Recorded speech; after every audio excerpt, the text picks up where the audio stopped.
Hey, what's up guys? Joey Sturgis here from joeysturgistones.com, and in this video I wanted to do something kind of fun. I'm gonna create a trap beat from start to finish. I've always admired rap music. It's been really cool to watch trap evolve over the last few years, and what I show you today will open your eyes to how easy it can be to make beats like this. But the guys who do this stuff for real are insanely talented, and shout out to producers like Metro Boomin and Murder Beats for making some of the sickest beats in this genre in my opinion. I'm definitely not anywhere close to as good as those guys, but the fundamentals aren't difficult, which I'm going to show you today. I like to infuse different styles of music production into my workflow to stay fresh and on top of not just the fundamentals, but to also just like keep my creative brain always working. So today we're going to do just that. Let's jump into the DAW and build a trap beat from start to finish. All right, what's up guys? So here is this beat that I made. I already made the beat, but we're going to break it down and redo it from scratch, or from start to finish I should say, because I'm not making all of these sounds from scratch, but you'll see what I mean. So anyway, here is the beat that we're gonna make.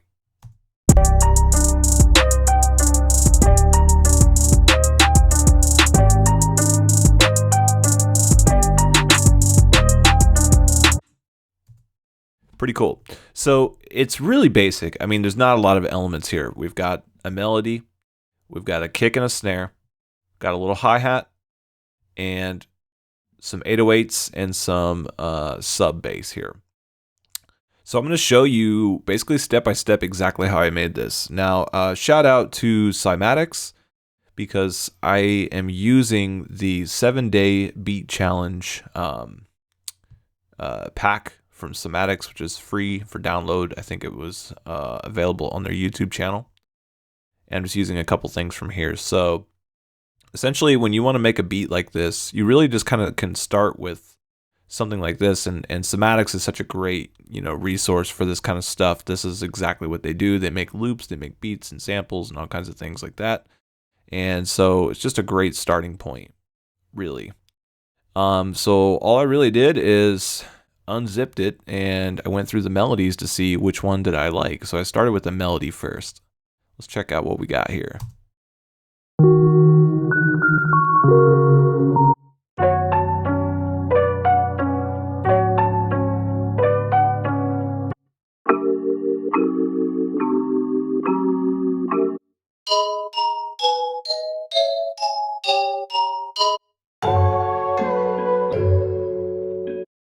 So you can see there's a variety of stuff in there. It looks like they've got it arranged by key as well as just unlabeled, which is kind of neat because maybe this would influence you in a certain way. Anyway, I liked this one. Now, this one's at 90 beats per minute. I wanted mine to be a little bit quicker, so I set my BPM in Cubase to 95, and then I drag this in here. And what's going to happen is you're going to see it's off time. So if I play the click track with the melody at the same time, notice that this thing is going too slow or my click's too fast. So all I really did was I went up here and I went to sizing applies time stretch, and I just dragged it to fit within 4 bars, because this is a 4-bar loop. And I know that because I'm only 5 beats off, and it was only like just a little bit of a quarter note off, so I could just tell that. So now it should be on time.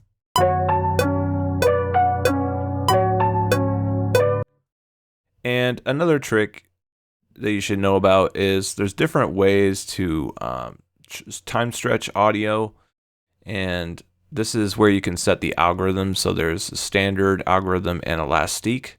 I personally like elastique. Now, these different modes basically will, it sets what the favor is going to be. So if you're favoring time, what that means is it's going to sacrifice pitch and formant in favor of time. And so you would want to do that on a drum beat loop. But since this is a melody, we're going to favor pitch. So pitch is the most important thing. So once we tell the algorithm that the pitch is the most important, it might knock a few things off time, but at least the pitch will be true to the original, but sped up. sure that that pitch is just a little bit smoother, if you can hear that. Also, I decided to kind of go up a semitone. So I just raised that up to give it a nice little lift. So next, this is how I would do this. So the next thing I would do is just jump into the kicks. Now, I want to use a different set of tracks here because I want you guys to see how I do this. So we're going to put all this in a folder. Cool. All right, so this is our melody. Now, right now, we're adding stuff together, so we're not really mixing anything. And as a matter of fact, I need to go into my output and turn this stuff off. And we'll talk about this more in a minute. All right, so we got our melody. Cool. Actually, I want to leave one of those on just because, well, let's leave it on because it makes it louder. We'll talk about that in a minute. All right, so let's jump into the kick. Here's the thing. There's not a ton of kick options in here, so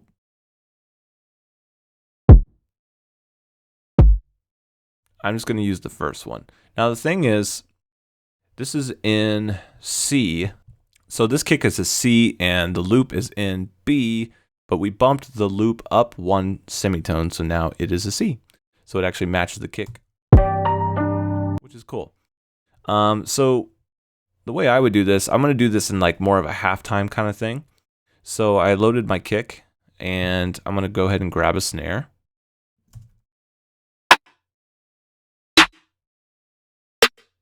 When it comes to snare, I don't really care about the note that much, so I'm just going to pick one. That's the one I like. I'm going to go ahead and put the snare on the half times because that's going to help me sort of imagine the beat as if it was done. And then I can go in and do the kicks. So definitely want a kick on all the bass notes. Something like that.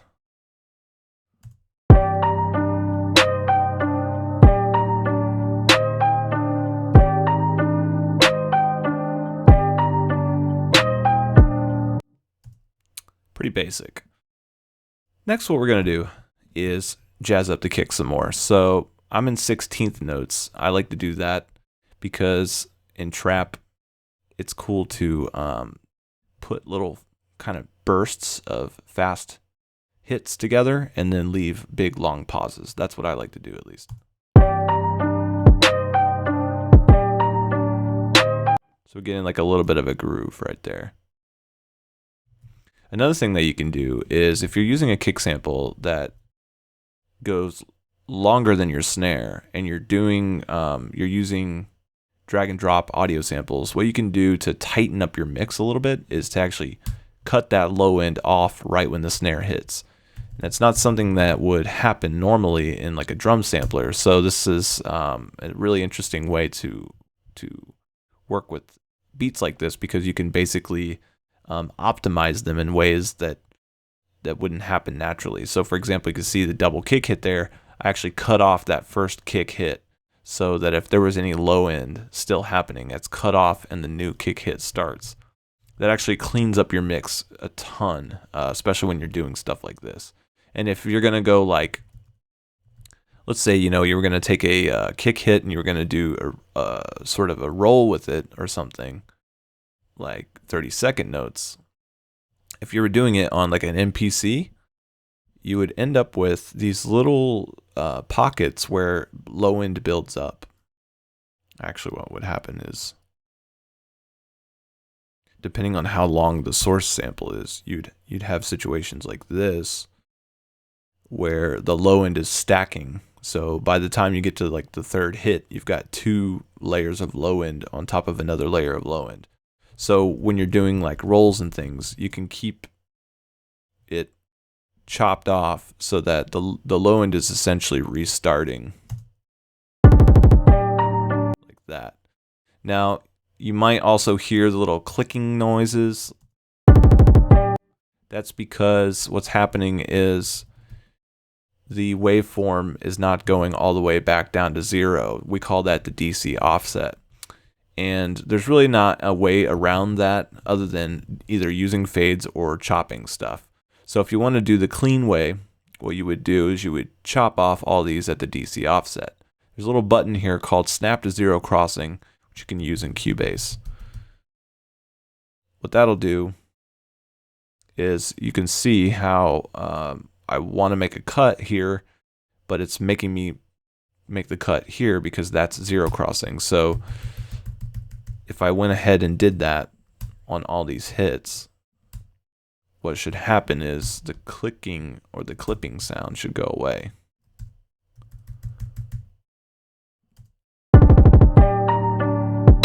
It's a lot cleaner than hearing all these individual clicks happen. Another thing you can do is, since they're all the same, you just do it to one of them, go back to using the grid, and you're safe. But I digress. We're not going to do a bass roll there. So we've got our kick and snare pattern kind of happening. Let's see how it goes right now.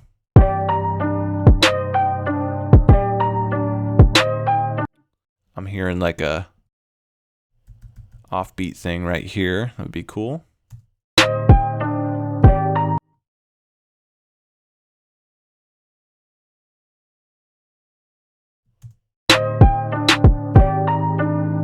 Cool. And then typically I would just copy and paste that and do something slightly different for the second half.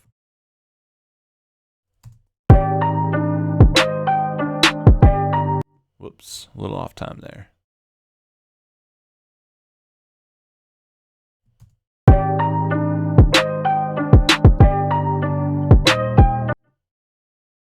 And we'll do 2 snares there.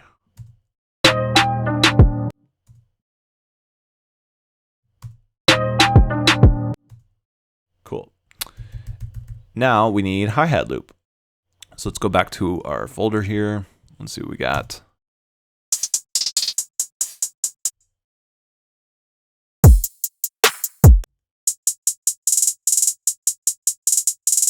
I like that. So what we're going to do, drag that in, and obviously it's not on time. So once again, sizing applies time stretch. Let's put that into a 2-bar slot, see what that sounds like.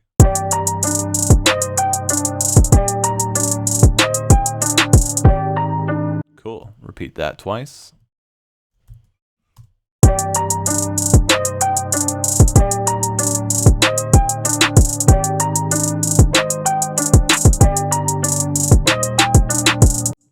Sweet. We're on our way. So next we need to get some more low end happening here.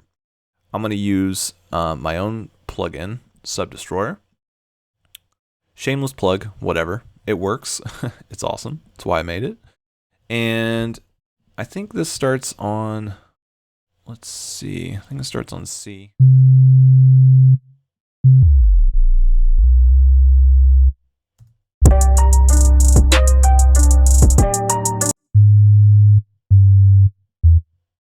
And this is where you guys are going to discover that I have the worst natural pitch detection in the world.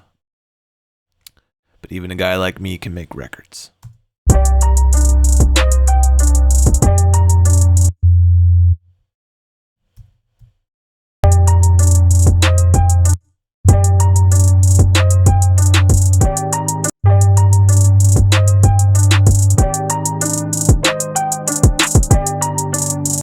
Sometimes it's easier for me, and maybe for other people too. This might be a good tip to teach you guys to do this in a higher octave.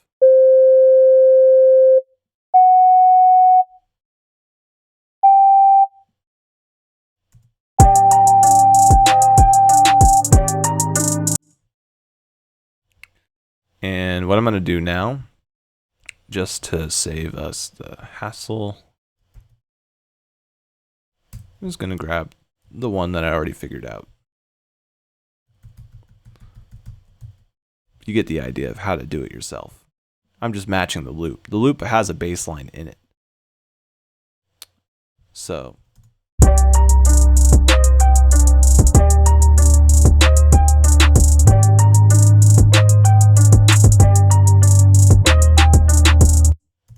now, the thing about this is, like, you know, this is a really basic bass line, and it's also a really basic bass sound. And a couple of things we're going to do to, like, kind of spice it up. It's still not going to be enough. I'll show you what we'll do about that in a second. But essentially, this is just an oscillator. So we've got 4 different wave types. Got your sine wave, got your saw wave, got your square wave, and your triangle wave.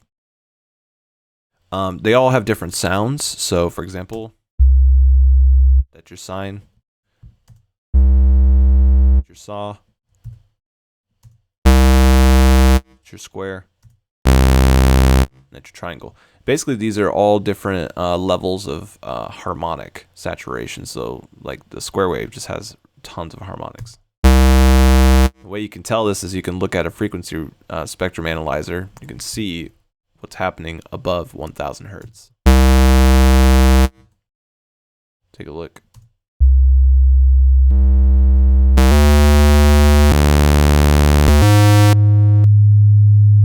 Now, one of the cool things about Subdistor is we know that that happens, so we built in a low pass right here. So you can turn this all the way down to like 100 hertz, and so the square wave doesn't sound so ridiculous.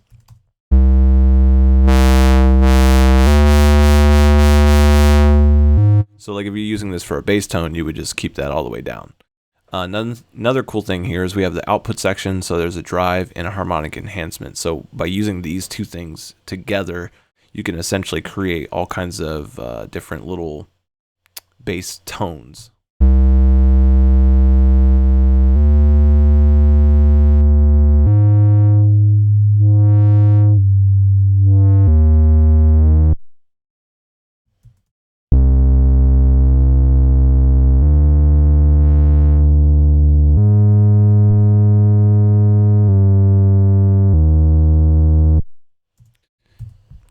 So you get the idea there. It's pretty cool. And we'll mix that in with the melody in a minute. Now, another thing that I wanted to do for this was put some 808s in there. So what we're going to do is use a sampler track and actually grab one of the 808s that Cymatics gave us. We're going to use that one. So we drag that guy in here and we tell it that the root key is B because the sample was recorded in B. We're also going to turn on monophonic so that we can optimize the transposing algorithm. Now, I'm going to copy the bass line, and I think by default it's going to be way too low. Yeah, so I think we have to take this up. So let's see.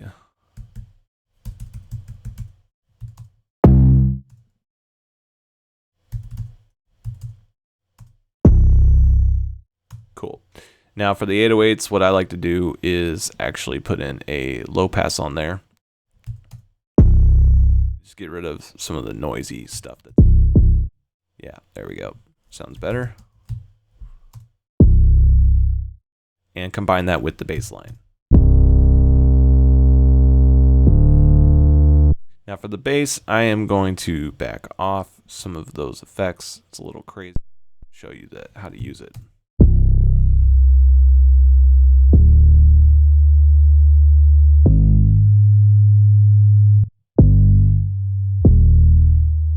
So we're going to turn that down because we don't need an insane amount of constant bass. And then we'll just mix it into taste.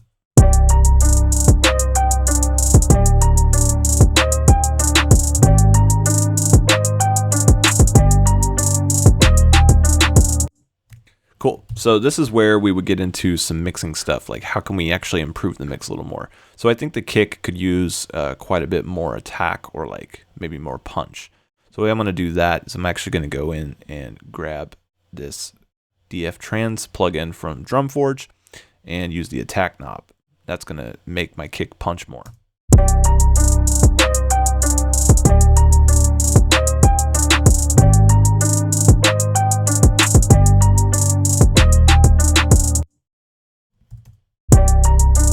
Another thing I'm going to do is I'm going to take a little bit of the mids out because it's going to clean up the sound just a little bit.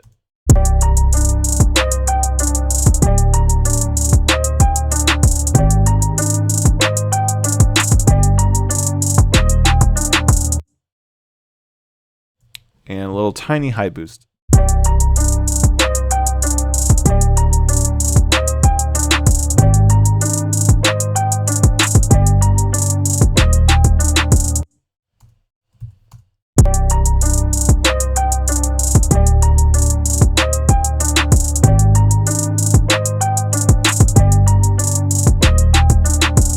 Cool. So now we need to make the snare snap a little bit more. The way I'm going to do that is I'm actually going to go into JST clip and give her a little boost.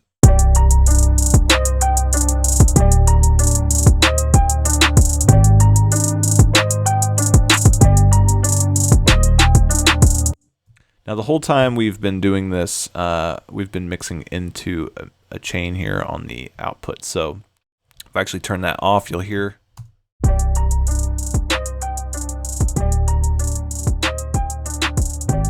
more boring. That's because what we're using is we've got a multi-band compressor here, and I'm using this as sort of a balancer, automatically balancing the mix for me over the different frequency bands. So for example, if let's say your mix or your beat has like a ton of mid-range or something, this is going to knock that down in comparison to the other bands that might not have as much. So it's a really great way to like level out your mix, but in a reactive way that pays attention to, you know, what's happening in your specific mix. So if your specific mix has a ton of high end, that's going to get pushed down while the other bands are less affected. So let's take a look at what's happening.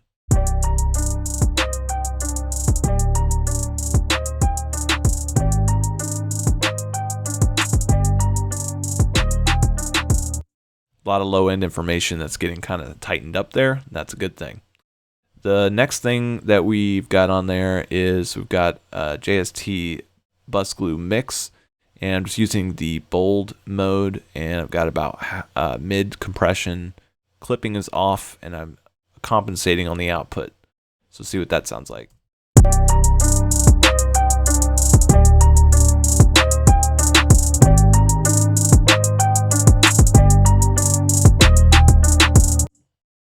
It's pretty cool.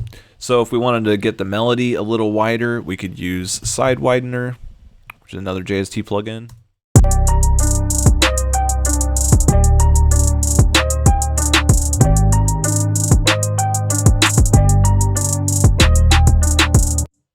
Before.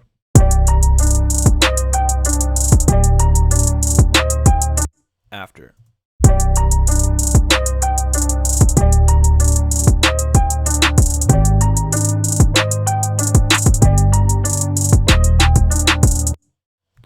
Sounding pretty cool. Next thing I would do is maybe just give it a little more high end. Let's give it a little more high end. You can use a high shelf for that. I like to do that into the compressor though. So I'm going to do it after the multiband, but before the main compressor. So the way we do that is essentially just move this green bar. That changes the position of the EQ.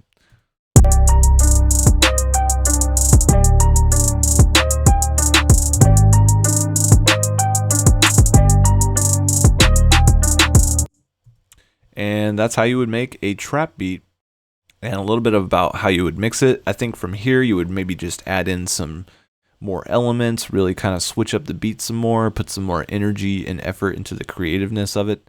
Maybe add some pads, maybe trip up some sections where, you know, maybe everything goes silent for a hit or something like that. Some really cool stuff that you can do there. But this is the basics, you know. I just wanted to show you guys how easy it is to just get started with this kind of stuff, especially when you're using some of these resources that come from groups like Cymatics, where they are giving you all these great starting points. They're all royalty-free samples. So check it out, guys. Hope you enjoyed this video, and we'll see you in the next one. Thanks for watching. If you like this video, please subscribe and give it a thumbs up. If you got another audio buddy who would love this content, please share it. Hit the bell to get notified when we upload new videos, and don't forget to check the link in the description below before you go. You're the best. We'll see you soon.